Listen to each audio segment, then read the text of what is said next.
Mama Does Nails, and welcome back to my channel. I hope that you are all doing amazing and having a great day and an amazing beginning to the week, because it's Monday. Yes, it is. So today, guys, I'm going to do some Born Pretty, and I want to use this red Pro painting gel. I absolutely fell in love with this when I swatched it. And also my BPJN04, which is a stunning nude. So I'm going to get this color on, but because it's not going to be a lot of talking and more, doing, I'm going to just like stop talking, and I'm just going to let you just watch me. So like a watch me work. Because as I said, there isn't really much to say when painting gel polish, but I just wanted you to see what I'm doing.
Here are how the nails look. I want to do a bit of stamping, so again I'm going to make it a watch me work, and I'm just going to mute myself and just let you watch.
So I've matted all the nails, and in a previous video I had got some cat eye pigment from Born Pretty.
Thank you so much, guys, for watching. The set is finally done. Okay, so I did have to use some peel off base coat, obviously. And what do you think? The stamping, for me, I absolutely love the stamping.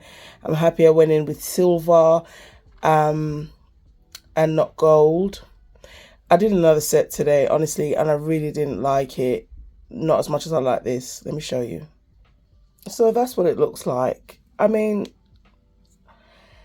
it was kind of a swatch and a set, but this is what I was going for in the end. I realized that I actually like this more, and then I realized I didn't really like the gold compared to how I'm loving the silver. That's a sticker, and obviously this is some stamping. Now, does this happen to you where you've got a stamping plate you've had for 69 million years, but you just never noticed it had you know, particular design on it? Well, that's what happened. So I found this today and I'm so happy I used it. And obviously we used some bling. Now that polish I ended up putting on there because I didn't want to put bling on that nail. So that's this one. It's a Born Pretty polish. I've had this for ages, but I just thought that that would be perfect for it. It's giving very sort of like gothic Valentine's, but I didn't want to make it gothic and put crosses, so I thought I'd put some heart rhinestones and some red ones. And yeah, so thank you again, guys, for watching. I'm Mama Does Nails, and I'm out. What do you think of that red painting gel, that Pro red painting gel? I kept that matte and the other nails are matte. It's literally just the glitter nail that's glossy, but I just knew with the bling it will just bring everything together. All right, love you, bye.